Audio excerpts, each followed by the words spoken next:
Boa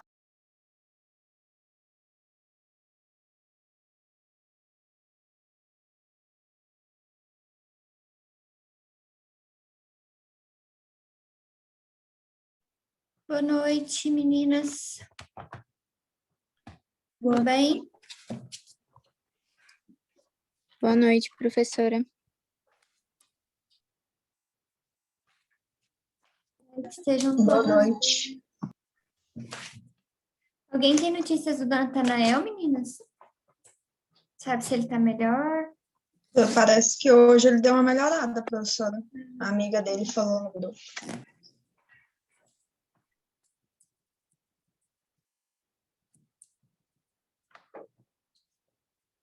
Bom, antes da gente começar, só queria confirmar com vocês em relação à aula prática da semana passada. Deixa eu ver se tá aqui com quem que eu quero ver. Daniela, Daiane, alguma das meninas estão aí? Acho que não. Para as meninas que não participaram da aula prática e abriram o pedido de exceção, eu encaminhei o trabalho, tá faltando eu enviar o trabalho para a Cindy e para a Sara, que a professora Cíntia me encaminhou o endereço de e-mail agora há pouco. Então, acabando a aula, eu já mando para vocês, tá? E o trabalho das outras que já haviam justificado, a entrega é para o dia 11. Então, Aline, Ana Carla, Ana Luísa, Isabelle, Milena, as duas Milenas, Pamela e Samara, eu já enviei, aí o prazo para me mandar é dia 11. A Cindy e a Sara, eu vou enviar hoje, tá? E aí eu passo o prazo para vocês, vai ser o mesmo número de dias que as meninas tiveram. E É aí para tem publicar tudo no mesmo lugar? o trabalho dessa aula, Aline, vocês têm que me mandar por e-mail, tá? Eu mandei um e-mail Ah, é individual. porque eu mandei lá naquele que você abriu de relatório de aula prática. Ah, tá. Esse de vocês que justificaram, me manda por e-mail, respondendo aquele e-mail que eu mandei com o roteiro do trabalho, Professora, inclusive, que a professora Cíntia também está nesse e-mail. eu acho que eu não recebi o meu ainda, não. Meu Quem nome é é Lídia. Lídia? Não, professora. Lídia. Lídia, quem mais, gente? Franciele, Daniela, não recebi. Franciele, o seu ainda a Cíntia não me passou o ok. Você já abriu o pedido no sistema? sim, semana passada. Tá, eu vou falar com a Eu Cíntia. também, professora. E o meu, Daniela professora, Lídia Rodrigues. Raquel. Lídia, o da Lídia tá aqui, falta só eu te mandar, tá, Lídia? Se eu não me Tá, engano, eu já mandei, mas eu vou confirmar. O que eu tá sei ok. aqui que tá faltando é Lídia, Sara e Cindy. Agora, Daniela e Franciele, eu vou confirmar com a Cíntia, tá, meninas? E aí, ela dando ok, eu já encaminho para vocês. Eu vou dar uma Professora, olhadinha eu no também não chegou. para ver se tem o seu e-mail. Aí tem como você mandar o e-mail? A Tem, Cintia manda? Lídia, né? Tem alguns e-mails que tá indo lá para o spam, sabe? Às vezes, se avisar a turma, Ah, então é isso, tá? então. Provavelmente, meninas, dá uma Eu olhada. vou Aqui, dar uma ó, olhadinha.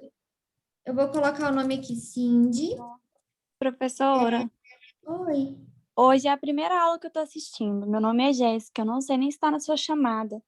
Aí eu queria Não, saber o que que tá acontecendo. se você puder ficar a hora que acabar a aula, aí eu falo com você, tá? Aí eu te Tá explico bom, certinho, tudo direitinho. ok. Professora, e para as Professor, pessoas que foram na aula, o relatório também é para o dia 11? Não, quem foi na aula, o relatório, a data é até a semana de prova, que eu falei para Ah, tá você. bom. Tá, Tá? obrigada. professora, no Oi. caso, eu não assisti às aulas por ter tido contato com positivo de Covid. Eu tô Certo. super por fora, essa é a minha primeira aula também.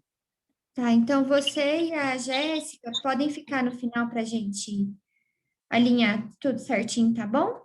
Por favor. Ok. Aí eu queria o e-mail de vocês, meninas. Cindy, Lídia, Sara, Daniela Rodrigues, Franciele, a Ana Clara me passou o e-mail de vocês, mas aí só para a gente confirmar, porque às Pra vezes... mim o bate-papo para mim não tá disponível, tá Pra mim desativado. também não, professora. Uai, Pra gente, mim tá. tá Professor, desativado.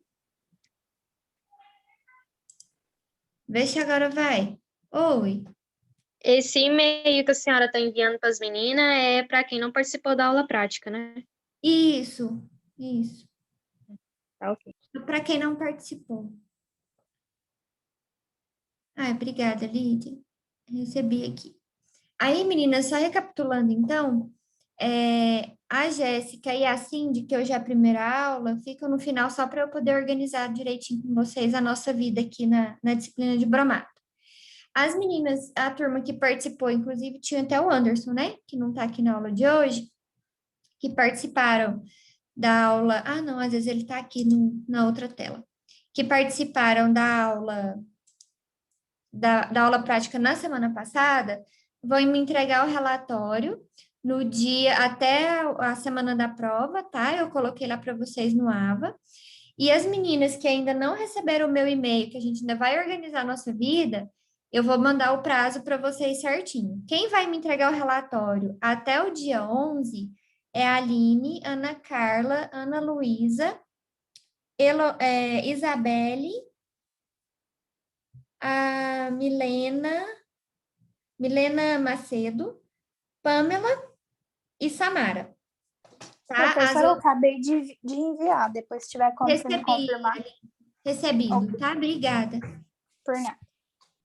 E aí, vocês, que eu já mandei o e-mail, vocês me mandem a resposta por e-mail, inclusive com cópia para a professora Cíntia, tá? Ela precisa estar nessa cópia. Deixa eu confirmar aqui. Deixa eu entrar aqui no meu Gmail. Aí eu já falo para vocês. Vou fazer o seguinte: todo mundo que eu recebi o relatório dessas atividades, eu vou responder com recebido, tá? Que aí vocês já ficam sabendo que eu recebi e fica tudo certo. Professora, eu Oi. entrei agora, eu sou a Milena, para enviar até dia 11, né? Isso, Milena, você é até dia 11. Obrigada. Por nada. A Fernanda me perguntou como que vão ficar as aulas práticas se a gente não voltar até aula presencial. A nossa próxima aula prática, ela está prevista para o dia 23, turma. E aí, eu acredito que até o dia 23 a gente já tenha saído desse lockdown e a gente consiga fazer a aula prática como nós fizemos a aula da semana passada. De ter a aula dividida em turmas, né? Se for o caso, a gente até faz mais turmas, não tem problema. Mas eu estou nessa esperança aí do lockdown acabar e a gente conseguir voltar para o presencial para quem puder, tá? A professora Cíntia também, tá, eles estão discutindo tudo isso com o comitê da Pró-Reitoria Acadêmica, então a nossa esperança é que realmente a gente volte, tá? Mas se a gente não voltar, a Pró-Reitoria vai falar para a gente como que a gente vai proceder. Quem não participou da aula prática, deixa eu só ligar aqui na tomada. Quem não participou da aula prática na semana passada, até coloquei lá no AVA para vocês, né? O vídeo que simula como que é feita essa prática. Então, assim, é uma alternativa. Não sei como que vai ficar, tá, meninas? Assim, eu estou esperando realmente essa definição, a prefeitura, todo mundo se manifesta dia após dia, então a gente não tem essa visibilidade para daqui a alguns dias. Mas, de todo caso, pelo cronograma da nossa disciplina, a próxima aula prática está prevista para o dia 23, então a minha esperança é que até lá as coisas voltem. Mas a gente vai atualizando vocês sempre, tá? Eu sempre vou conversando, a professora Cíntia deixa a gente atualizada das reuniões que acontecem na Pró-Reitoria Acadêmica, então a gente vai conversando isso conforme as coisas forem acontecendo, tá?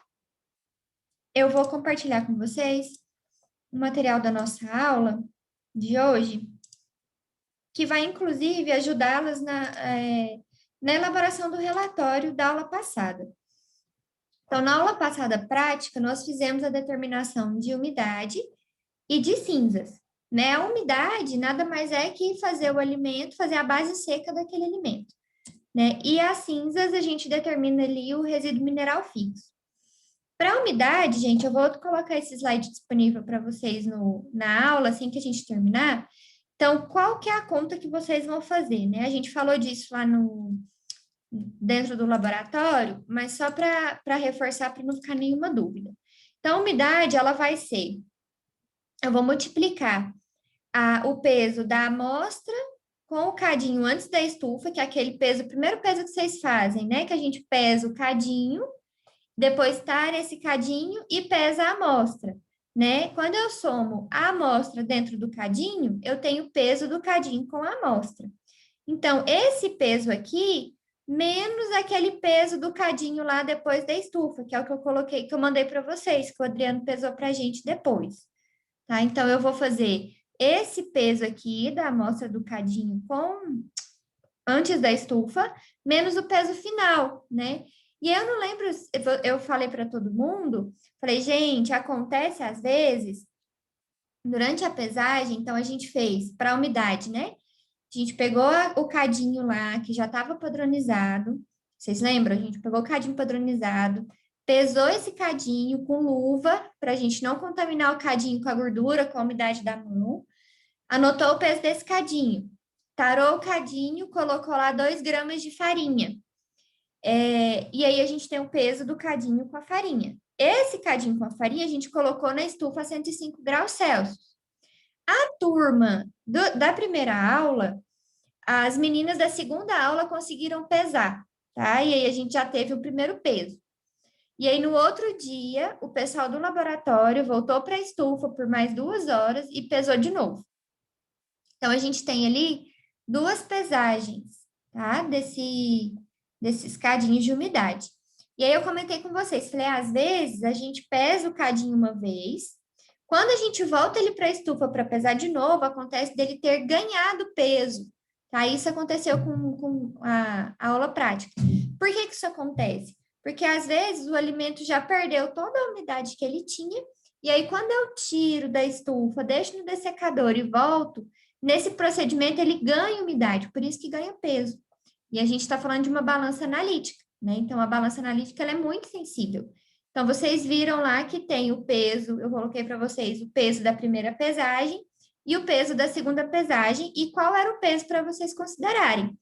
Se vocês olharem, o peso que eu falei para vocês considerarem é o peso da primeira pesagem, porque ele é menor que o da segunda.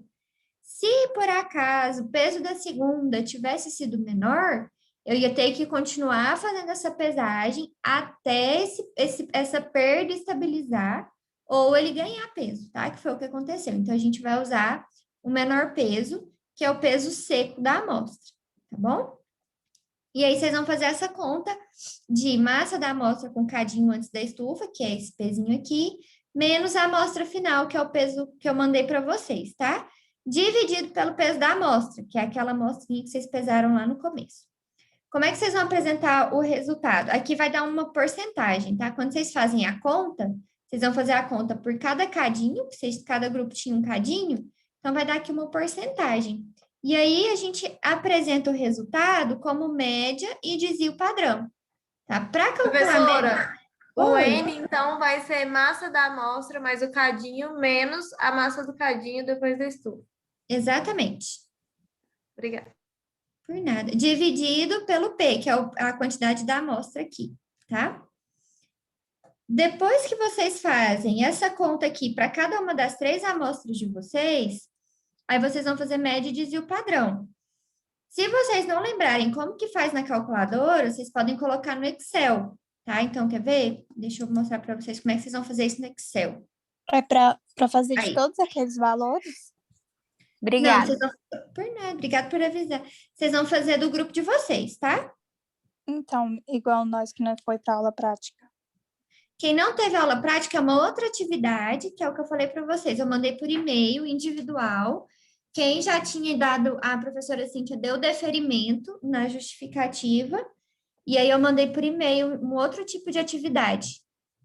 Tá? Então, quem não foi na aula prática da semana passada, é para seguir as orientações que eu mandei no e-mail.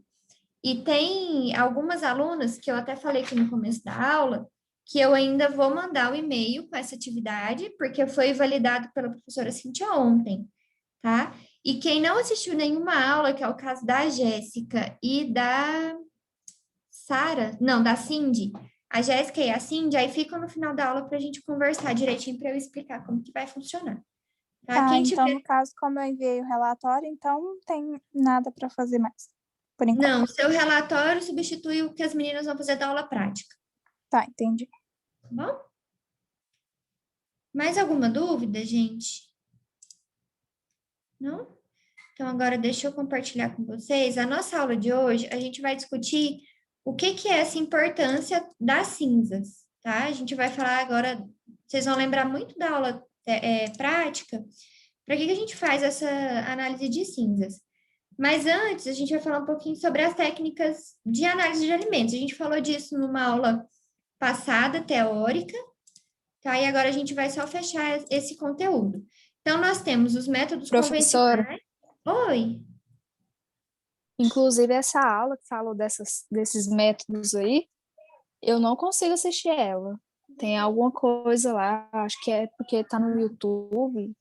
Eu acho que pode ter a ver com aquele e-mail que a senhora falou que foi excluído. Ah, tá. Eu vou Eu, olhar inclusive, tentei assistir ela hoje. Professora, deu isso no meu também. Eu cliquei Qual no semana link que ela e não tá? apareceu. Vocês sabem qual aula que tá? Qual semana? É a da terceira semana, se eu não me engano. A que eu assisti era da segunda ou da terceira semana? A gente É a teve terceira. 3 aulas já? Nós já tivemos, se eu não me engano, essa é a quarta. Essa é a quarta? Contando a prática ou não? Contando com a prática. Ó, a gente teve a aula do dia 2, né? Que foi sobre a introdução da bromatologia. Depois a gente teve a aula no dia 16, foi sobre a análise de alimentos. Dia 23, foi sobre a amostragem boas práticas. Depois a gente teve na semana passada a prática, então essa é a nossa quinta aula. Tá bom. Obrigada. Obrigada a vocês. Eu vou Professora, olhar ela essa aula gravada. para você deixar ela entrar. Oi? A Ellen tá pedindo para você deixar ela entrar. Uai. Aqui para mim não tá falando. Deixa eu ver se tem. Se tem alguém aqui na sala de espera, mas aqui não tá aparecendo, não. Tá todo mundo. Esse aqui não tem sala de espera? Não tem sala de espera. Deixa eu ver se eu consigo convidar. Tá. Ellen? É. Ellen. Não tem ninguém aqui, não. Eu vou copiar o convite e colar aqui para vocês. Opa. Se vocês puderem mandar para ela. Não tá com convite para entrar, não. Tá aberto, tá? Professora Tá bom, vou mandar para Bárbara, ela. Obrigada. Oi. a primeira aula eu estou verificando agora, realmente está pedindo senha e não. Eu tentei ver também, não consegui assistir. Tá pedindo Acho que a senha. primeira, a segunda, acho que as 3 primeiras aulas, eu não olhei a quarta, mas as primeiras não estão realmente disponíveis. Tá, eu Isso, vou tô pedindo olhar. alguma senha. Eu vou olhar o que está acontecendo, tá? E aí eu dou um retorno para vocês. Tá. De todo caso, eu consegui subir essas aulas num canal que eu criei no YouTube. Se não estiver dando certo pelo AVA, eu mando para vocês o link do canal, que eu acho que não vai dar erro, não, tá? Até a gente conseguir descobrir que senha é essa que tá falando. Mas eu vou olhar aqui. Bom, vamos lá. Então, as técnicas de análise de alimento, nós vimos, né? Elas podem ser técnicas de métodos convencionais, que não vão precisar de nenhum equipamento sofisticado, que vai utilizar vidraria, reagentes, que são as técnicas de gravimetria e volumetria, basicamente as técnicas que a gente utiliza nas nossas aulas práticas, tá? Que são métodos já convencionais. O outro tipo de técnica são de métodos instrumentais. Esses métodos, gente, eles vão requerer equipamentos eletrônicos mais sofisticados. Só que eles têm um alto custo, tá? Em alguns casos, eles não são utilizados porque o método convencional, ele já está lá definido como método oficial de determinação, tá? Então, às vezes, o convencional pode apresentar melhores resultados que o instrumental. Não significa que o instrumental, por ser feito em equipamento eletrônico, ele vai ser melhor, tá? Depende da análise, depende do alimento, depende do laboratório. Depende da verba que você tem disponível para fazer essa análise.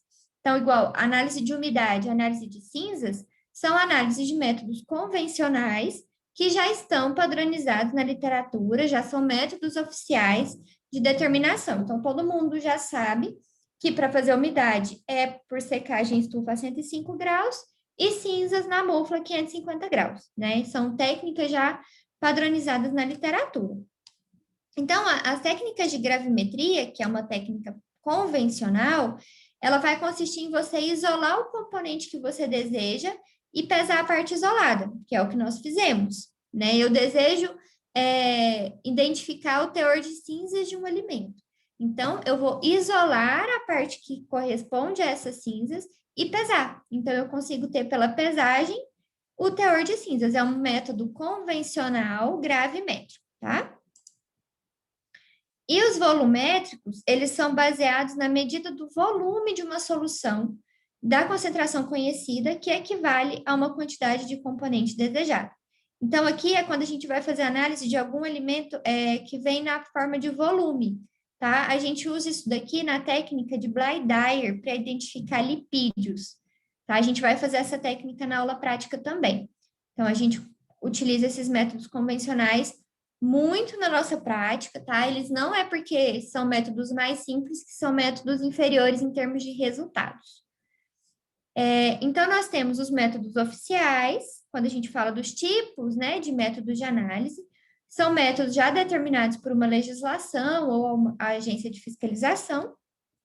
Temos os métodos padrões, que são métodos desenvolvidos por organizações que já foram validados. Tem métodos de rotina, que são métodos oficiais ou padrões que já são rotina de laboratório. Então, fala, por exemplo, para fazer a determinação de potencial antioxidante de um alimento. Existem vários métodos para fazer isso, tá? Não é só um método. Só que o determinado laboratório, ele tem um método que já é de rotina. Então, ele fala, olha, aqui na rotina do meu laboratório, a gente faz análise de potencial antioxidante por espectrofotometria, é um tipo de método. Um outro exemplo bem comum, por exemplo, na extração de lipídios. A gente tem dois métodos que são métodos padrões e também oficiais, que é o método de lipídio, extração de lipídio por Bly-Dyer e por Soxhlet, são dois métodos. Mas aí cada laboratório tem a sua rotina. Então, o laboratório fala, olha, o meu método de rotina para lipídio é Bly-Dyer. Tá? Então, isso daqui são os métodos oficiais, o método padrão, que vai ser modificado ali e vai participar da rotina de alguns laboratórios.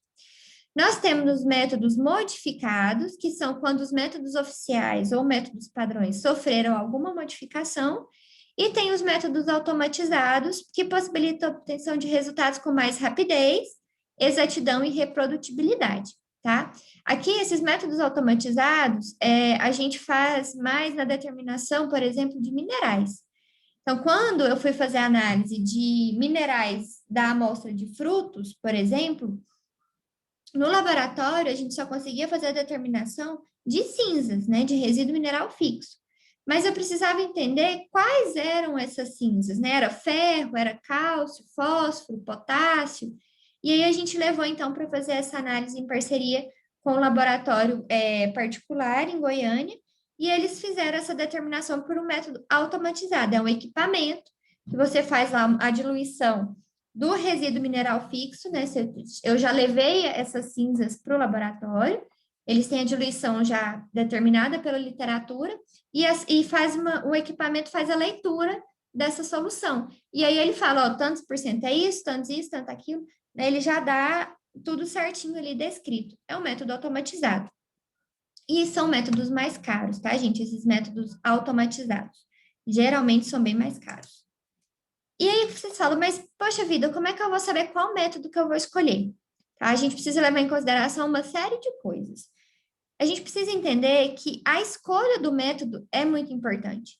Então, se eu escolho um método que não é adequado para o alimento, ou se é um método que não é adequado para o laboratório, ou que não vai trazer a resposta que eu espero, eu posso fazer a análise com o maior cuidado possível, que vai dar errado, né? Ele não vai responder a pergunta que eu tenho. Então, a gente tem que levar em consideração que o alimento ele é uma amostra muito complexa, né? Eu tenho vários componentes ali que estão interagindo e interferindo entre si. Um método pode ser determinado para um alimento, mas ele pode não ser bom para um outro alimento, e que então a escolha desse método vai depender do produto que eu vou analisar. Então, por exemplo, vamos fazer a extração de cinzas. E é um alimento, nós fizemos de farinha, né? Então, é um alimento que não tem tanta umidade assim. Mas se a gente vai fazer cinzas de um alimento que é líquido, por exemplo, às vezes a gente não vai fazer aquela mesma técnica que a gente fez, de só pegar o alimento, queimar ele lá, incinerar ele no bico de Bilsen. Às vezes a gente não vai fazer isso. Às vezes a gente precisa primeiro secar esse alimento em estufa ou liofilizar esse alimento para depois passar ele pelo processo, tá? Então, cada alimento vai determinar um tipo de método, um procedimento vai ser adequado. Lembrando que a gente tem sempre que pensar qual que é o objetivo da minha pesquisa. Para que eu estou fazendo isso? Qual o resultado que eu preciso? Para a gente poder ter a melhor escolha, tá? A gente precisa levar em consideração a quantidade do componente a ser analisado. Então, se eu estou analisando um macronutriente ou um alimento que ele é muito, um nutriente que é muito, está em grande quantidade naquele alimento, é um tipo de método. Se é um outro tipo de nutriente, que ele está lá em baixíssima quantidade no alimento, é um outro tipo de método, né? Isso vai me dizer a exatidão que eu preciso nessa análise, eu preciso saber da composição química dessa amostra, eu preciso ter uma noção. Ah, eu estou procurando antioxidante em fruto. Provavelmente eu vou encontrar um teor alto de antioxidante. Agora, não, eu estou procurando antioxidante em um alimento industrializado. Então, provavelmente eu não vou encontrar antioxidante aqui. Então, eu preciso saber dessa composição do alimento para também fazer a escolha do método, tá? E mais que tudo, levar em consideração os recursos. Porque é lógico, nós queremos sempre fazer o melhor método, o mais exato, mais apurado, mais reprodutivo. Só que às vezes a gente não tem recurso para isso, né? Às vezes a gente não tem verba para pesquisa, às vezes o laboratório não tem os equipamentos. Então, a gente leva em consideração tudo isso. Porque, gente, a gente vai pensar assim, por exemplo, alguns países desenvolvidos, eles conseguem publicações em periódicos internacionais, né, publicações em revistas científicas de renome, porque eles têm verba para fazer pesquisa. A gente fala que é muito difícil fazer pesquisa no Brasil, né? São pesquisas que, assim, o pesquisador ele tem que se virar, né? O brasileiro, então, ele vai fazendo uma série de gambiarra para conseguir, faz troca, olha, eu te dou tal coisa do meu laboratório, você faz isso para mim, vai fazendo permuta. Então, no Brasil, é um desafio muito grande fazer pesquisa pela questão de verba e de recurso, tá? E a gente precisa levar isso em consideração. Então, às vezes, por exemplo, eu faço uma pesquisa X, não é a pesquisa dos meus sonhos, mas é a pesquisa que eu tenho condições de desenvolver naquele laboratório. A gente tem que ter essa maturidade também. Na análise de alimentos, além de pesquisa, a gente faz essas análises para a construção de tabelas de composição de alimentos, a gente faz isso também na vigilância sanitária, né, como forma de descobrir se o alimento foi adulterado ou não. A gente tem uma série de aplicações aí da bromatologia, mas uma delas é a pesquisa. E quando a gente fala de pesquisa, a gente sempre tem que levar em consideração os recursos, tá? Então, quando a gente fala de composição química, né, eu preciso conhecer o componente a ser analisado, a gente tem duas situações. Ou o componente que eu vou analisar, ele está em quantidade maior no meu alimento, mais que 1%, eu posso utilizar métodos clássicos ou convencionais, tá? Como métodos gravimétricos ou volumétricos. Agora, se o nutriente que eu vou pesquisar, ele está em quantidade menor no meu alimento, de 0,01, ou até em quantidade micro, menor que 0,01% do meu alimento, aí eu preciso utilizar métodos instrumentais, tá? Que são métodos mais sensíveis. Então, isso daqui é extremamente importante para a gente entender e fazer essa escolha do... Ah, tem alguém não conseguindo entrar na aula, gente. A Ellen não está conseguindo entrar na aula. Ah, não sei o que é. Deixa eu ver aqui. Vocês têm... Deixa eu ver se eu consigo puxar ela aqui. Vocês têm o e-mail dela? Vou tentar chamar ela por... Ah, não, não vai dar certo.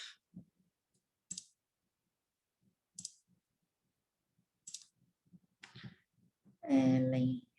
Deixa eu ver se eu acho alguma Ellen aqui. Ellen Cristina de Oliveira. Não tem ela aqui no meu Zoom. Será que é estranho?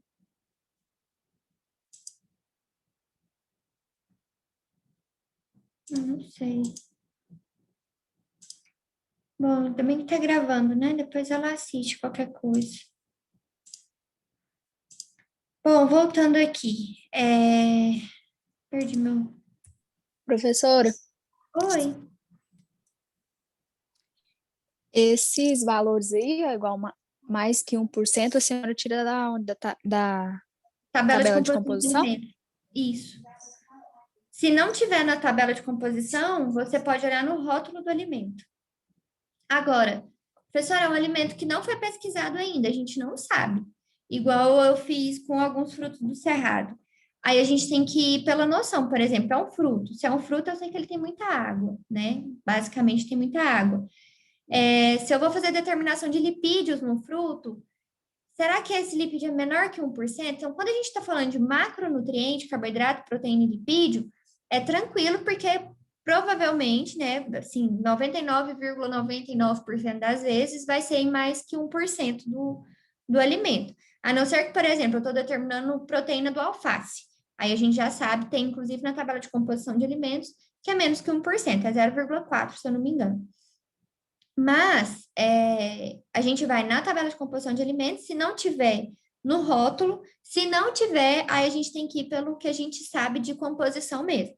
Então, frutos mesmo, se a gente vai fazer análise de antioxidante, né? Perfil antioxidante, que é composto por uma série de vitaminas e alguns minerais, é muito difícil ser maior que 1% do alimento, tá? Então, a gente vai optar por um método instrumental para fazer. São métodos de espectrofotometria, na maioria das vezes, que são mais acessíveis. Mas o lugar de procurar é realmente na tabela de composição de alimentos. Certo, obrigada. Por nada. Tem alguém falando comigo no chat. Ah, obrigada, Marcela. Certinho. Quando a gente vai falar de exatidão, gente, quando eu tenho um composto maior que 10% da amostra, eu consigo alcançar uma exatidão de quase 100%, tá, gente? Quando esse composto é menor que 10%, aí a exatidão cai. Então, se eu preciso de um resultado exato, muito exato, se esse composto que eu estou analisando é menor que 10% da minha amostra, o método instrumental vai me dar mais exatidão. Tá? Mas se é um composto com mais de 10% da amostra, não tem necessidade de fazer uma análise instrumental. Eu consigo uma exatidão de quase 100% com uma análise clássica convencional, tá bom? Isso aqui também vai depender do objeto do estudo, tá? Do objetivo do que vocês estão fazendo, aquela análise. É para fazer uma análise de adulteração. Eu preciso saber exatamente a quantidade que tem de determinado composto, e esse composto é em quantidade mínima no alimento. Então, a gente tem que fazer um método instrumental. Agora, por exemplo, vocês vão ver lá no exemplo do fluxograma que eu coloquei para vocês. Ela é uma nutricionista que recebe um lote de farinha, dito como farinha integral, e ela, na dúvida, resolve fazer a análise de cinzas para saber se realmente era farinha integral. Então, pela análise de cinzas, que é uma análise de gravimetria, né, uma análise clássica, ela viu que não era uma farinha integral. Então, para ela serviu um método clássico, não precisou fazer nada instrumental, tá? Então, tudo vai depender do objetivo da análise de vocês.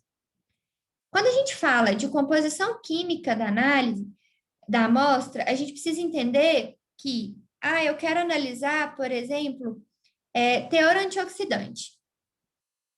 A gente sabe que compostos antioxidantes, eles são muito frágeis, né? Eles são fotossensíveis, por exemplo. Toda vez que a gente está mexendo para fazer análise de antioxidante, a gente tem que tampar o frasco, o vidro, a amostra, tem que ser em frasco âmbar, né? Que é aquele frasco mais escuro, tem que estar tampado com papel alumínio, enfim.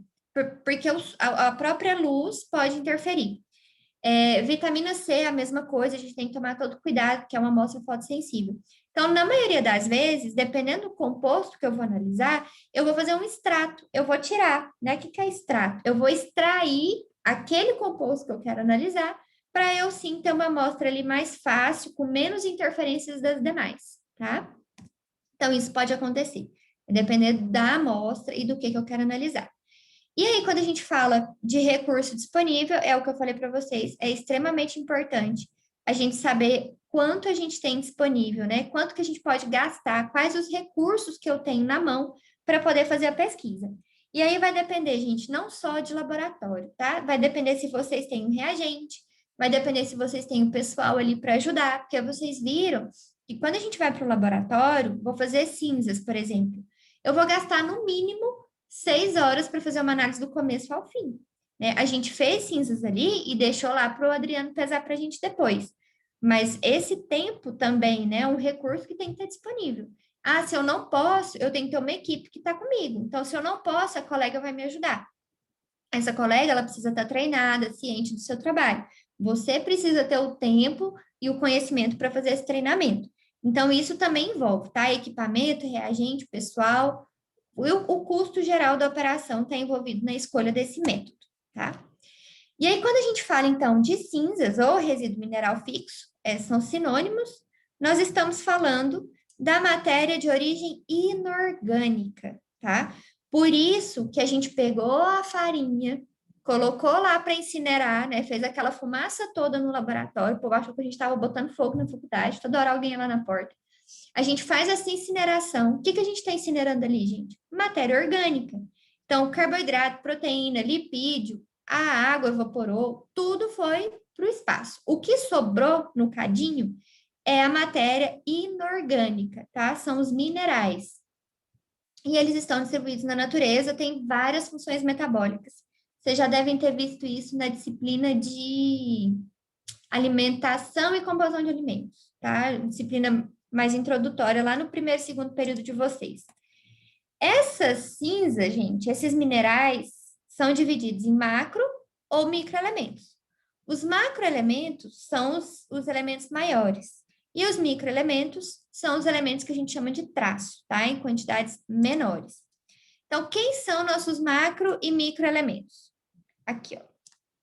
Macroelementos, gente, são aqueles que a gente necessita em maior quantidade no nosso organismo.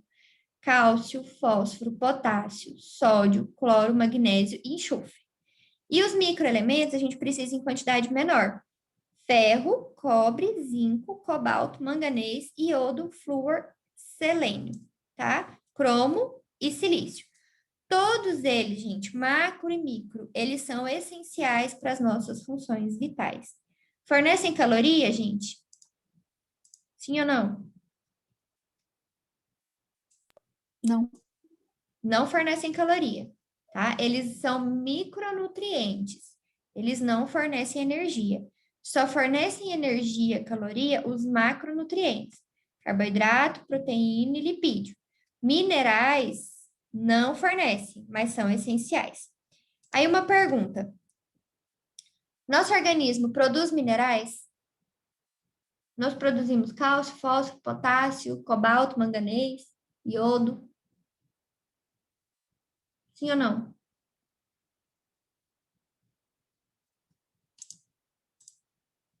Não? Sim ou não? Bom, vamos lá. Depois eu conto para vocês, já que ninguém quer arriscar. Os minerais, eles são cofatores de vários processos biológicos, tá? Principalmente transporte de oxigênio, participam de fosforilação oxidativa, metabolismo de neurotransmissores, síntese de DNA, conversão de peróxido, síntese de ácidos graxos, produção de ácido nítrico, tá? Aqui a gente está falando do ferro. Ele é necessário para o processo metabólico importante, como crescimento, papel vital na estrutura da hemoglobina e impacto do sistema imune. O ferro, gente, ele é importante componente de algumas proteínas, tá? Principalmente hemoglobina e mioglobina. E ele participa aí do transporte de oxigênio. A pessoa, quando ela está com anemia ferropriva, o que é anemia ferropriva? Por deficiência de ferro. Ela fica mais deprimida, mais caída, sem força. Por quê? Porque tá a proteína que ajuda, né? que faz o transporte do oxigênio. Qual célula que faz transporte de oxigênio no nosso corpo, gente? Qual célula carrega oxigênio no nosso organismo? Hemoglobina, tá? A hemoglobina transporta oxigênio. E dentro da hemoglobina, a gente tem ferro. Se eu tô com deficiência de ferro, eu não tô conseguindo também transportar oxigênio da maneira correta.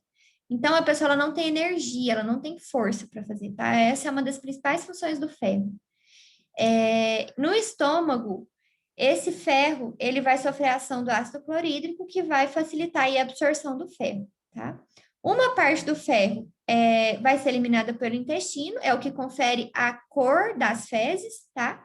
E a outra vai ser solubilizada ali sob forma férrica e ferrosa. Então, o ferro, ele é extremamente importante, ele é um micro, que a gente viu aqui atrás, microelemento que a gente precisa na nossa alimentação.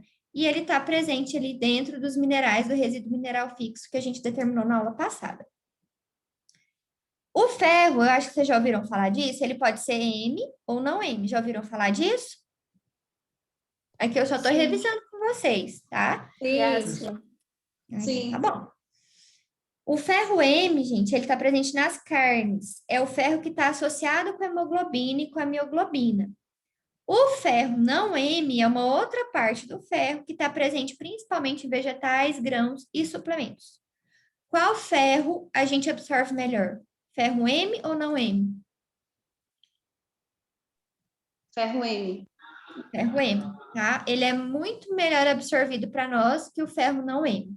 Por isso que a gente depende tanto dessas fontes de ferro, principalmente de origem animal, tá? A gente tem um ferro M muito biodisponível nas carnes vermelhas. Fígado também. Uma observação com fígado, não só fígado, mas as vísceras. Eles contêm muito colesterol. Então, a gente tem que tomar cuidado com a indicação do consumo de vísceras para quem tem colesterol alto, porque eles têm muito colesterol, tá? Só um adendo. E eu não sei se vocês sabem que a deficiência de ferro, ela é uma das principais deficiências nutricionais do mundo, tá? Mesmo com fortificação de alimentos. A gente tem, por exemplo, farinha de trigo enriquecida com ferro, tá? A gente tem essa deficiência nutricional. Ela causa anemia e pode ocasionar também desenvolvimento cognitivo, uma piora do desenvolvimento cognitivo e uma série de outras doenças também, tá? Desenvolvimento cognitivo é o desenvolvimento mental, tá? E dificulta também o crescimento aqui de estatura, todo o desenvolvimento da criança.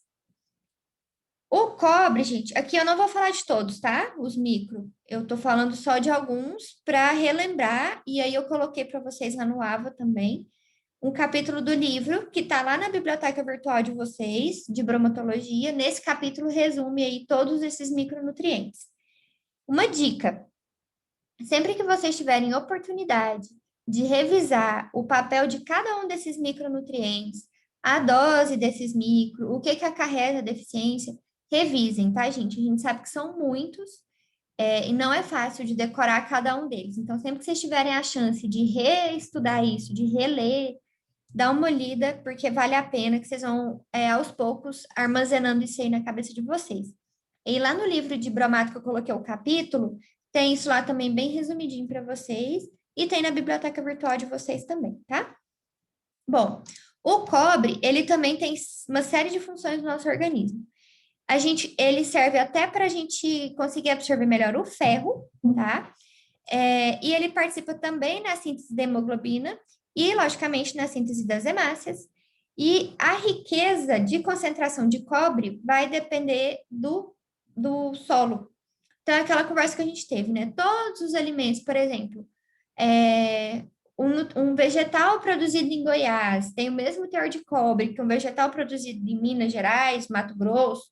Não, vai depender do solo, tá? Do solo e da chuva.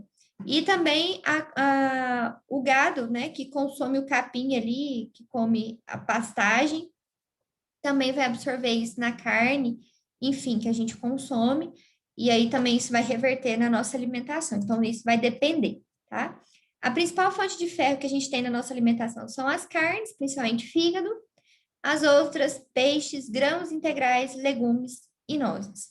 Então, são as principais fontes de ferro e de cobre também, tá? Deficiência de ferro, gente, pode fazer o quê? Pode causar, além de anemia, porque a gente viu que participa ali na formação das células vermelhas do nosso corpo, vai causar uma coisa que chama neutropenia, que é a queda do número de neutrófilos, tá? Que é a célula responsável pela nossa defesa. Então, diminui aí a imunidade. Nessa época de Covid, a gente quer, né? Qual que é a alimentação, qual que é o alimento que ajuda na melhora da imunidade? Não existe um alimento específico. É uma combinação, é o equilíbrio. Enquanto eu tenho, por exemplo, ferro, cobre, que vão ajudar no reforço aí das células brancas, das células vermelhas do organismo, que vem da carne principalmente, eu tenho, por exemplo, vitamina D, vitamina C, que eu preciso dela nas frutas, nos vegetais, também para reforçar o sistema imunológico. Então, não é um alimento específico, a alimentação de fato é equilibrada e a diversificação dessa alimentação, tá? Fugir de uma dieta monótona. Outra coisa que o cobre pode causar, osteoporose, despigmentação da pele, dos pelos, tá? Aqui fala de pena, mas aqui falando da alimentação animal. Atraso no desenvolvimento dos ossos, pseudoparalisia, ataxia, o que é isso? É falta de coordenação de movimentos voluntários. Então, a pessoa ela começa a ter alguns tiques, assim, mas de maneira involuntária e de maneira não controlada, tá? Pode ainda atingir o cerebelo, provocando marcha cambaleante e aumento do colesterol no sangue. Então, são deficiências de micronutrientes que, se não observadas, cuidadas, tratadas com alimentação, chegam no nível muito mais grave, tá? Zinco. Zinco é um nutriente que eu adoro também, é um micronutriente extremamente importante. A gente encontra zinco praticamente em todos os alimentos. Ele está associado com a produção de insulina, participa de mais de 90 enzimas que estão relacionadas com o nosso equilíbrio ácido básico, tá? E ele está relacionado com a síntese do DNA e do RNA. Ele é extremamente importante na nossa homeostase, na nossa vida, tá? Ele é essencial para a nossa vida. Ele tem papel fundamental na reparação dos tecidos, divisão celular, integridade das macromoléculas, crescimento, desenvolvimento, funcionamento de órgãos reprodutores, tá? Aqui fala que talvez ele seja o mais importante metal na composição de enzimas vitais. Quando, por exemplo, um casal, né, tem dificuldade de ter filhos, gente, não é só problema hormonal. A gente precisa investigar a parte de nutrição. Existe, inclusive, uma área hoje, tem um curso muito bom em Brasília, voltado para nutrição reprodutiva. É uma área que está em ascensão, vocês vão formar, vai estar praticamente no boom disso. Então, a parte de reprodução, né, o que compõe a saúde reprodutiva masculina e feminina, a saúde dos espermatozoides, a saúde dos óvulos, como que acontece isso? Tudo isso, gente, a nutrição tem papel essencial. E é onde eu fico apaixonada quando a gente fala, por exemplo, de todos esses micronutrientes, é como se a gente tivesse todas essas cartas na mão para a gente conseguir olhar e entender cada um deles e cada um deles com a sua função. É como se fosse uma orquestra, né? Se eu tenho uma pessoa ali na orquestra destoando, eu vou ter um comprometimento do produto final, né? A música no final não vai estar legal. E é isso que acontece com os nossos micronutrientes. A gente precisa olhar cada um deles, tá? O nutricionista ele tem que ter esse domínio, esse conhecimento do papel dos micronutrientes. E aí, gente, eu sei que vocês já viram isso nessa disciplina do começo do curso, vocês já devem ter visto isso, agora a gente vai ver um pouco em nutrição e dietética, estão vendo aqui em bromatologia, mas vocês precisam pegar e estudar, tá? Tem que pegar para ler mesmo cada um deles. Eu estou fazendo uma atividade com os meninos em alimentação, em composição dos alimentos, que é uma tabela de cada um dos nutrientes, né? Macro e micro. Então, eles vão fazer lá a função, a fonte, a dosagem, as deficiências, as classificações para cada um. E aí, no final, a gente deve ter um portfóliozinho de todos esses nutrientes para ver se ajuda a criar esses mapas mentais e a gente decorar, porque realmente são muitos.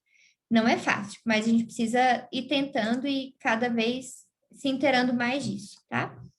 As fontes de zinco. Professora, Oi. as recomendações é de acordo com a DRI? Isso, DRI, tá? Aí a gente tem a DRI por faixa etária. Criança, adolescente, adulto e idoso, tá? Para homem e para mulher. Isso mesmo. Bom, as fontes de zinco são as carnes, fígados, ovos, leite, frutos do mar. Aí a gente tem as ostras. A gente quase não consome ostra aqui em Goiás. A gente vai até estava esses dias discutindo, né? Por exemplo, Em mariscos, a gente tem um perfil de aminoácidos sensacional, né? Os aminoácidos essenciais estão ali nos mariscos. Mas como é que você come marisco aqui em Goiás? É muito caro e corre o risco de ser contaminado, porque é um negócio que veio transportado do litoral para cá. Aí, em contrapartida, a gente tem a mistura de arroz com feijão, que me entrega uma mistura ali de aminoácidos perfeito também, né? Então, a gente tem que pensar sempre isso. Ah, não tem muita ostra aqui, mas a gente tem ovo, leite, fígado, grãos integrais, carne, queijo, né? A gente tem outras fontes. Então, a gente não precisa ficar preso só àqueles que a gente não tem. As deficiências de zinco podem provocar uma série de coisas ruins também, tá? O nanismo ou desenvolvimento corporal insatisfatório, anemia, aqui a gente fala de esplenomegalia e o aumento do fígado, hipogonadismo, hiperpigmentação, uma macrodermatite enterohepática, que é uma doença autossômica e recessiva. Essa doença autossômica e recessiva, ela dificulta com que a pessoa absorva o zinco, tá? Diminuição da imunidade também, deficiente na cicatrização de ferimentos, alopécia, que é queda de cabelo.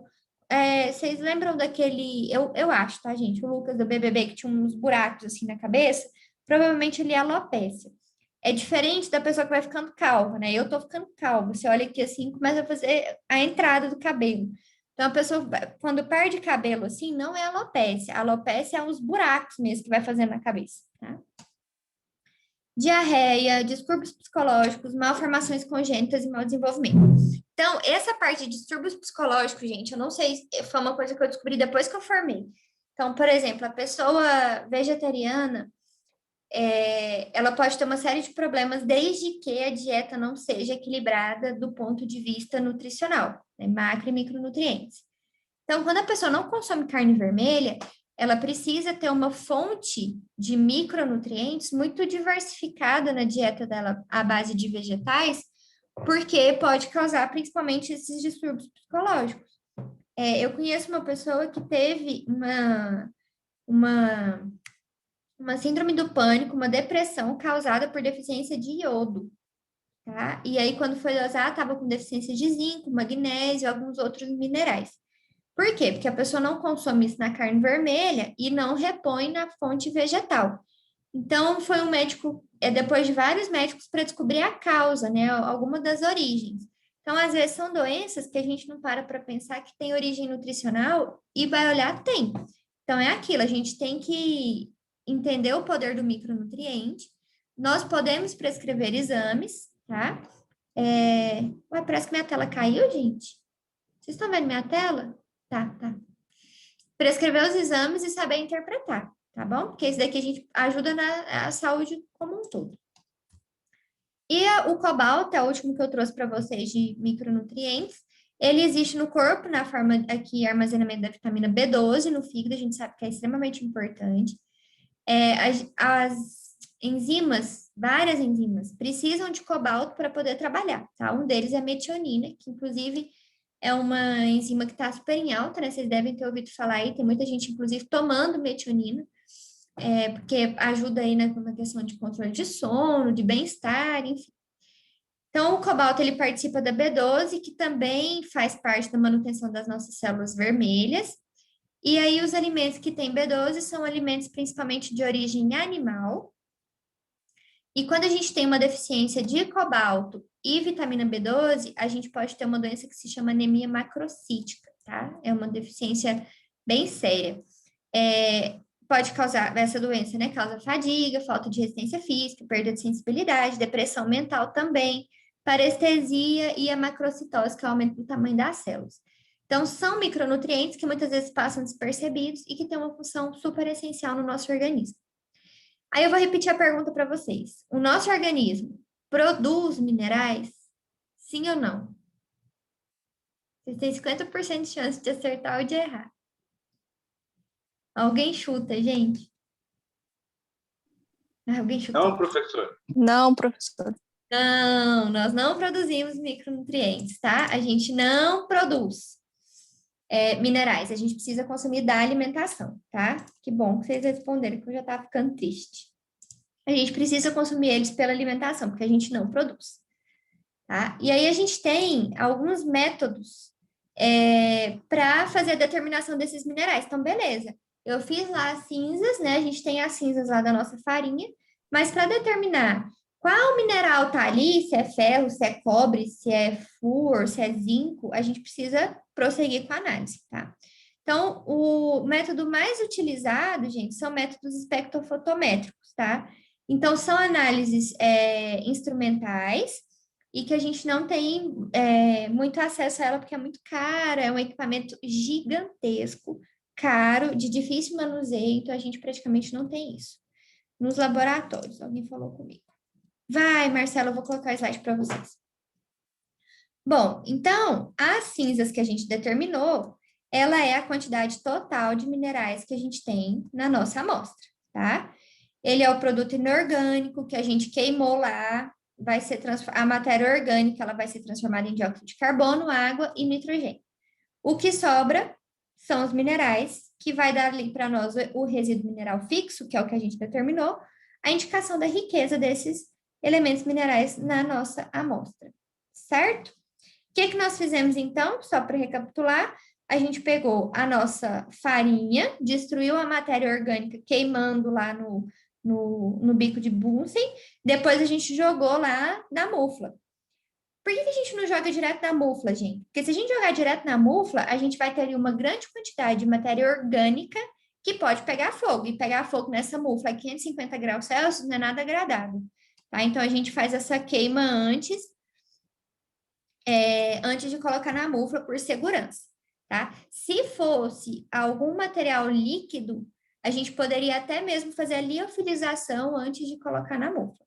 O que é liofilizar, gente? Tirar toda a água, né? A gente realmente desidrata, tira toda a água daquele alimento e fica ali só a matéria orgânica com a matéria inorgânica. Por exemplo, o leite em pó, que a gente toma, leite ninho, ele é leite liofilizado, tá? Eu já vi um liofilizador, a gente usava para armazenar amostras, porque a gente sabe que quando o alimento ele tem uma grande quantidade de água, ali eu tenho um alimento que é mais perecível. Então, o fruto, por exemplo, a fruta, ele tem uma atividade de água muito acelerada, né? Muito grande dentro dele. Então, a banana, por exemplo, a banana, quando ela fica em temperatura ambiente, ela pode apodrecer muito rápido, porque tem muita atividade de água acontecendo. Melancia. Melancia, se você abriu a melancia, se no outro dia não consumiu e não está gelada, ela azedou, joga fora. Né? Então, tem isso. Então, todo fruto que você expõe ele ao ambiente, ao oxigênio, e ele tem muita água, ele vai perder rapidinho. Então, vários desses a gente faz a liofilização. É uma câmara assim, que ficam as bandejas, a gente tritura a amostra, coloca ali esparramada nessas bandejas e fecha e coloca o vácuo. O vácuo, então, vai puxar toda a água. Puxa tanto, fica sequinho. Depois a gente pode passar num graal, passar no moinho, no triturador, vira um pozinho, tá?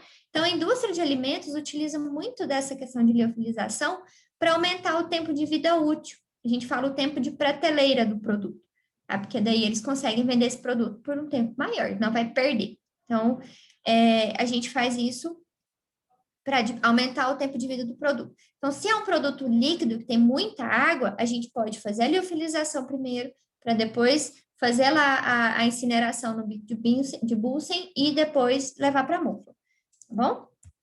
Então, aqui é o que a gente usou na aula prática, né?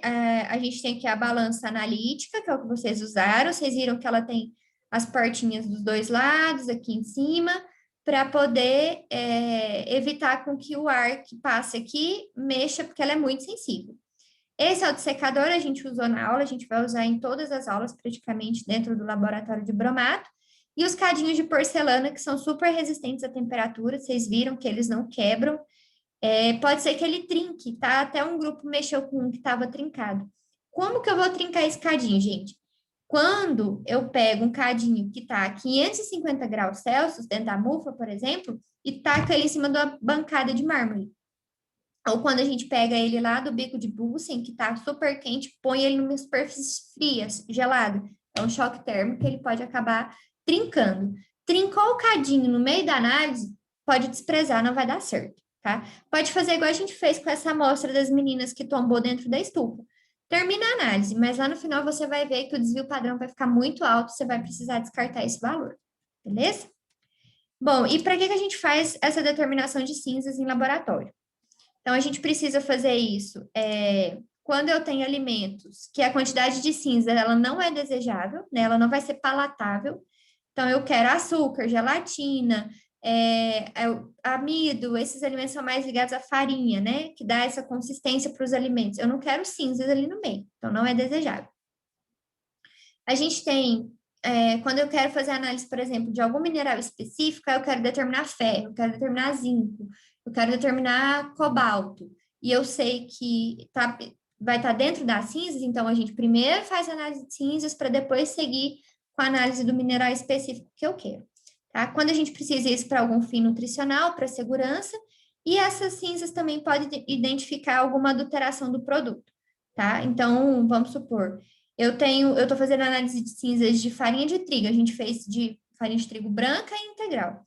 Se eu ver que não tem diferença no teor de cinzas ali, será que é isso? Né? Será que tá certo isso? Eu não ter diferença no teor de cinzas entre uma farinha e outra?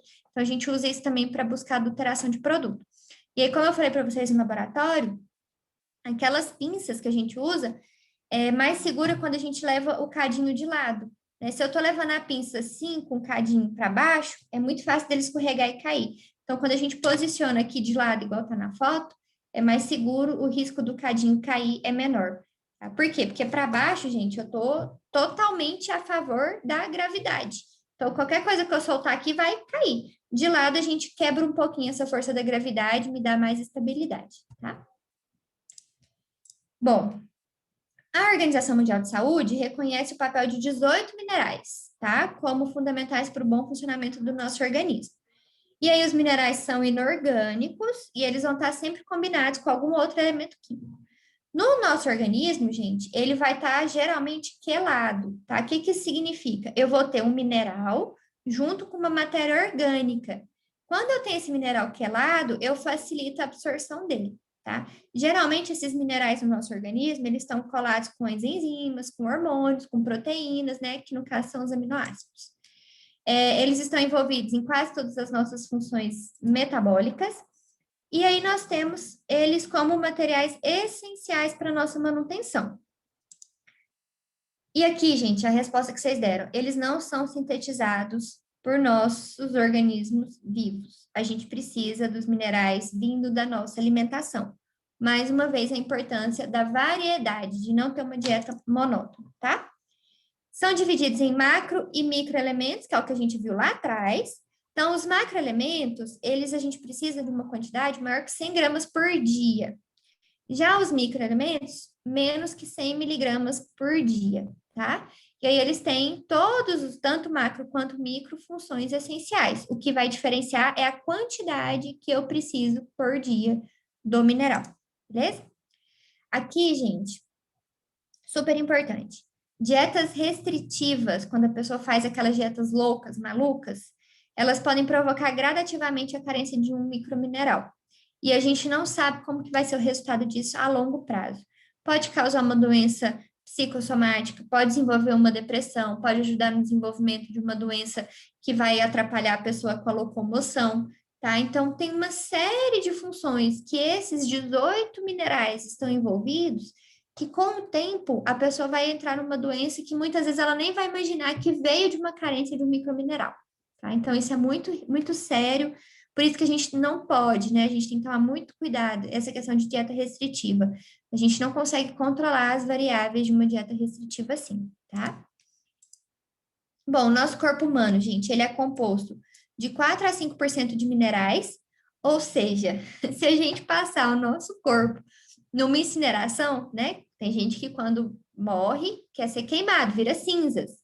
De fato, vira cinzas, tá? Essa pessoa vai reduzir o peso corporal aí, as cinzas vai ser 4 a 5% do que ela é hoje, tá? Sendo que metade disso é cálcio. E as outras metais, a outra metade são os demais minerais.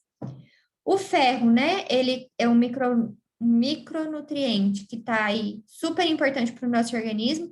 Vocês vão ver que no cálculo de dietas, por exemplo, nutrição e dietética, quando vocês forem calcular, a gente sempre vai olhar a quantidade de ferro que a gente tem na dieta, tá? Ferro e cálcio. Se é uma pessoa que tem pressão alta, a gente precisa olhar sódio, tá? Então, isso é super importante.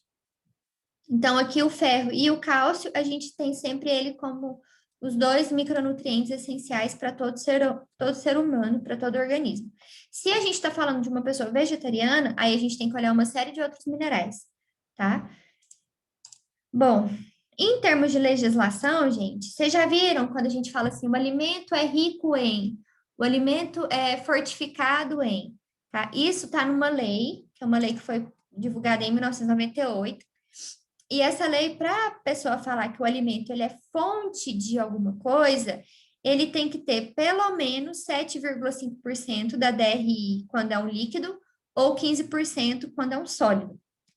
Quando ele vai falar que o alimento tem alto teor ou é rico em, é 15% da DRI para líquido e 30% para sólido. Então, aqui a gente pode até analisar o rótulo. Eu vou olhar o rótulo de um alimento que fala que ele é rico em cálcio. Eu vou olhar um leite, que está falando que ele é rico em cálcio. Um leite líquido que eu vou olhar, ele tem que me oferecer pelo menos 15% da DRI de cálcio para falar que ele é rico, tá? Se ele oferecer menos que isso, se ele oferecer 7,5%, ele é fonte, ele não é rico, tá? Então, aqui a gente começa a conseguir analisar rótulo dentro da legislação, tá? Isso aqui é super importante. A Anvisa fica em cima disso, porque os rótulos precisam seguir essas legislações. Eu trouxe esse exemplo aqui de rico em fonte de, porque a gente vê muito isso relacionado a cálcio, tá? E algumas outras vitaminas. Vitamina C eu já vi, então a gente consegue olhar e saber se de fato esse rótulo está falando a verdade. Dúvidas, gente? Não, por enquanto não. Não? Tá bom. Então, da parte de minerais, era isso que eu tinha para passar para vocês. E aqui fica mais uma vez a dica, né, para vocês, que eu acho super interessante. A gente casar essa determinação de cinzas que a gente está fazendo no alimento lá no laboratório e o que que isso implica para a nossa saúde, tá? Implica para a nossa saúde na composição da dieta, na parte de prevenção de doenças, tratamento de doenças e também na rotulagem, né? Faz parte disso também. Tá? Então, a gente começar a olhar, fazer essa interdisciplinaridade aí, olhar a importância da análise do negócio todo, né? É muito mais abrangente. Então, vocês vão ver isso ao longo da vida de vocês de nutricionistas, tá bom? Vou fazer a chamada de vocês, gente. Aline Ferreira. Presença. Ana Carla. Presente. Ana Luísa. Presente. Anderson. Presente. Ana Carolina. Presente. Ana Clara. Presente. Anne Beatriz. Presente.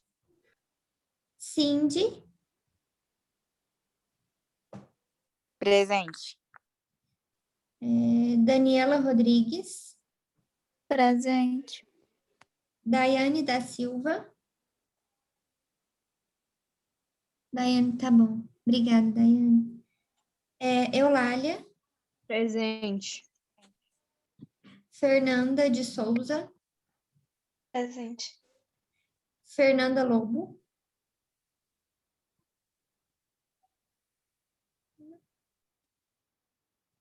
Franciele. Presente. Ellen.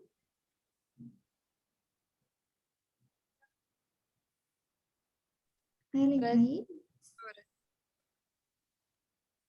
Ellen tá falando comigo? Sim, presente. Obrigada. Esse Zoom hoje me deu muito trabalho. Pois é, a aula tá gravada, Ellen, aí depois você assiste a parte que você não conseguiu estar aqui, tá? Tá bom. E se tiver dúvida, pode ficar aí no final que a gente Obrigada. conversa também. Heloísa.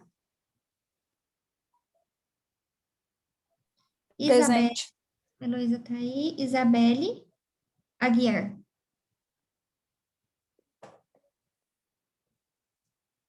Não? Isabelle Gonçalves.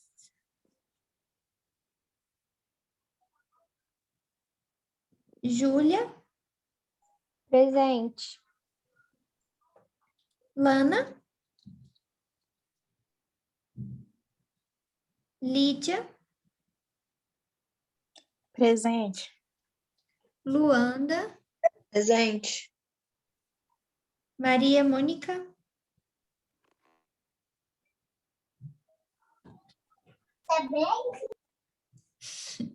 tem um neném falando comigo. Mariana, Presente. Micaelen, Presente. Milena Macedo, Presente, professora. Milena Lúcio, Presente. o Natanael não está, Pamela, Presente. Samara, Presente. Sara, Presente. Tieme. Ela caiu, Bárbara. Ah, tá. Você me avisou antes, né? Ela tá tentando voltar, mas eu acho que ela não vai conseguir, não, de verdade. Tá. Também teve a chuva, a internet ficou horrível. E ela tentou entrar pelo celular e o plano dela acabou. Valéria. Obrigada, Marcelo. Nada. Vitória, Presente. Walina, Presente. Érica. Presente. Ó, quem não estava aqui, vamos ver se eu pulei. Isabelle Aguiar, Isabelle Gonçalves, Lana, Mônica. Né? Não estão mesmo. Tá bom. Bom, O turma. meu foi, Bárbara. Marcela foi. Foi? Eu acho que eu perdi a hora que você falou meu. Tá bom, então. Obrigada. Obrigada a você. Eu vou ficar agora com a turma que está com dúvidas em relação às aulas passadas. E aí, na semana que vem, a nossa aula prevista é teórica, dia 16. A gente vai falar sobre lipídios. E aí, no dia 23, a aula prática, tá? Por enquanto, a nossa aula prática, eu tô na esperança que vai dar tudo certo, que as coisas vão melhorar. Mas aí, se tiver alguma determinação da coordenação, eu aviso vocês, tá? De todo jeito, na semana que vem tá garantida a aula teórica, beleza, gente? Obrigada, tá? Se cuidem e até semana que vem na Bromato e até quinta na Nutrição e Dietética. Tchau, professora. Obrigada, boa noite. Tchau, obrigada. Boa noite. Boa noite, professora. Obrigada. Professora, o meu nome não tá na chamada? Jéssica Assis? É. É Jéssica? Nessa aqui, não não, às vezes essa minha aqui é antiga. Deixa eu colocar aqui, Jéssica. É porque essa aqui eu tirei numa das primeiras semanas de aula. Deve ser isso. Jéssica Assis. Entendi. Professora,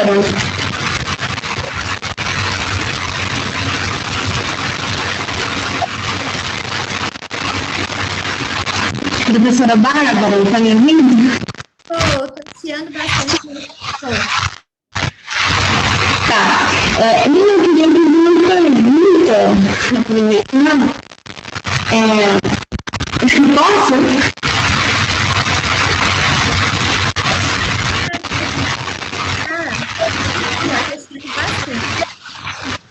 Tá bom então. Eu vou meu áudio aqui, que eu saí de...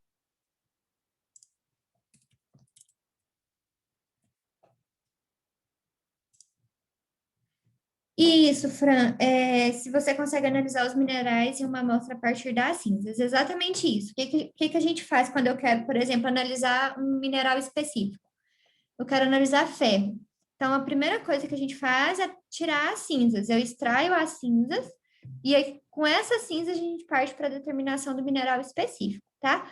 Só que essa determinação de minerais específicos, por exemplo, ferro, potássio, sódio, magnésio, aí são métodos instrumentais. A gente não consegue fazer isso por métodos convencionais. Então, no nosso laboratório de análise de alimentos tradicional de faculdade, a gente consegue fazer os convencionais, mas para a determinação do mineral específico, a primeira coisa que a gente faz é a análise das cinzas, tá?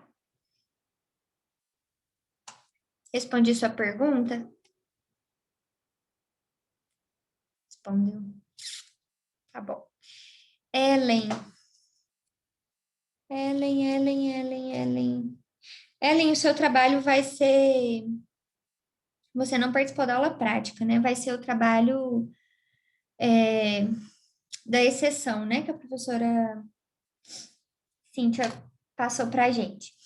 Aí, esse trabalho, eu vou mandar um e-mail para vocês.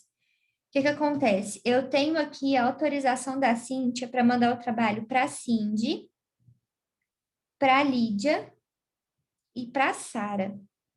Aí, no caso da Ellen, deixa eu até anotar aqui. Ellen,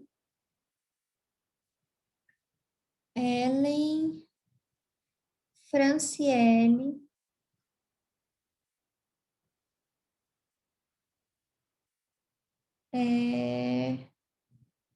Ellen, Franciele, Daniela Rodrigues,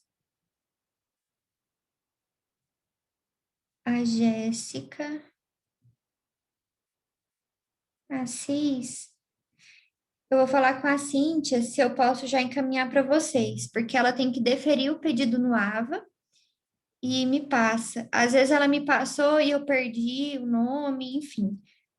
São essas três que eu não tenho anotado aqui na minha folhinha. Aí eu já vou conversar com ela agora, ela me dando ok, eu já vou disparar esse e-mail para vocês, tá?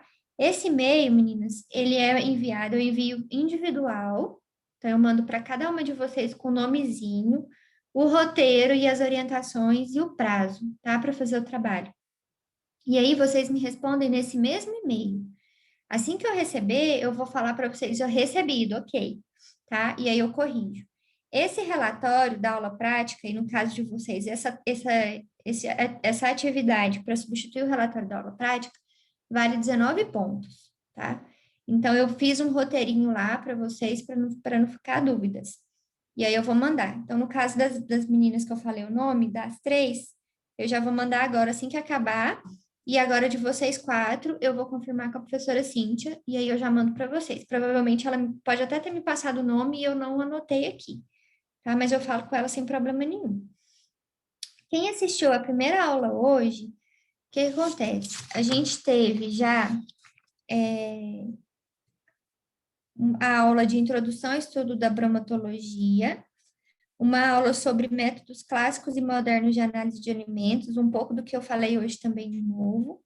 A gente teve uma aula também sobre amostragem, boas práticas em laboratório, e a gente teve a aula prática de umidade e resíduo mineral fixo.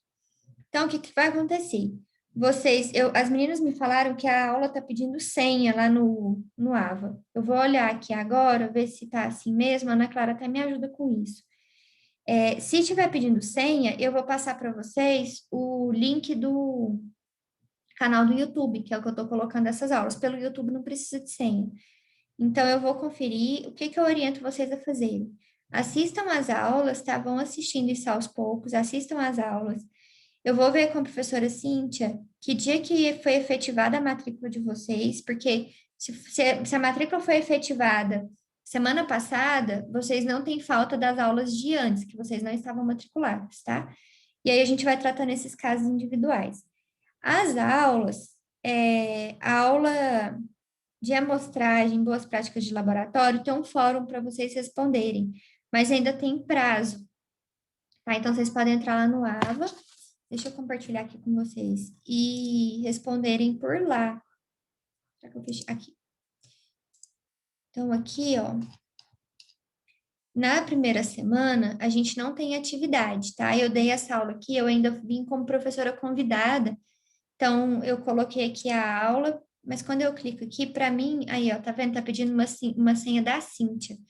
Vou ver se a Cíntia consegue me passar isso daqui de uma outra forma para eu colocar para vocês.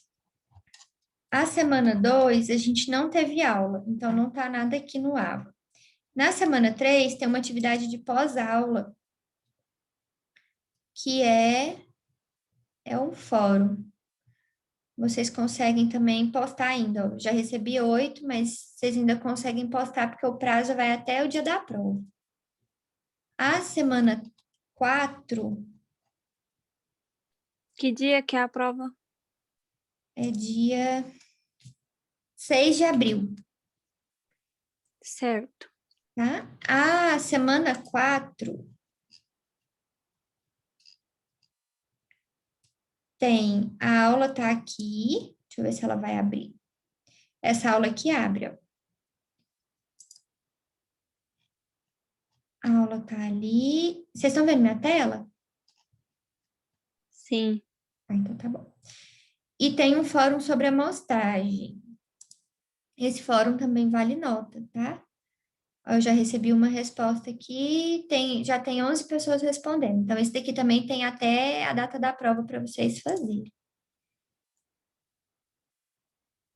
E a semana 5 foi a nossa aula prática, que é o que eu vou mandar para vocês, atividade para vocês fazerem, tá?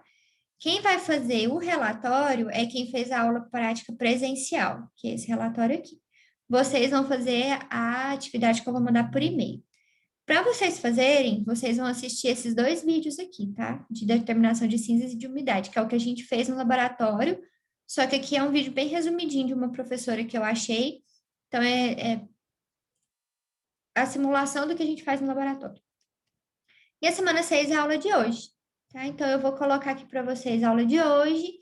Já coloquei aqui a questão da farinha de trigo, tem um artigo bem legal, a importância dos microelementos, e aí eu vou colocar a atividade pós-aula, que também vale nota, mas vocês têm até o dia da prova para fazer, tá bom? É basicamente isso. Professora, Oi. quem vai fazer a atividade que a senhora vai mandar por e-mail é para entregar que dia mesmo? Então, eu coloquei, é porque eu tenho que fazer as contas. Eu tinha colocado, se eu não me engano, 5 dias para fazer. 5 ou 6 dias, eu vou olhar lá certinho. Aí eu mando por e-mail e coloco a data lá para vocês. Não vai ser para o dia 11, não, porque como eu vou mandar para vocês só agora, então o prazo vai ser maior, tá? Vai ser o mesmo prazo que as meninas de antes tiveram. Ah, sim, obrigada. Tá? Por nada. Alguma dúvida, meninas? Não, tranquilo, professora. Se vocês tiverem dúvida, vocês podem me mandar, o meu e-mail está funcionando agora, tá? Esse e-mail aqui. Vocês podem me mandar por e-mail também, a gente conversa. A Ana Clara tá me dando uma mão nessa ausência do Natanael, então qualquer coisa vocês podem falar com ela, ela me passa, tá? Não tem problema não. Podem me procurar. Tá bom, obrigada. Bom, por nada. Alguns minerais dependem de outros para melhor absorção? A gente falou disso. Que aula que foi? A gente estava falando de fator antinutricional, Franciele. Por exemplo, a gente tem o ferro, né? O ferro, quando a gente consome o ferro junto com a vitamina C, um ajuda o outro. Então, o ferro ali e a vitamina C, eles se ajudam. Já, por exemplo, o cálcio, ele vai ser um fator antinutricional para o ferro.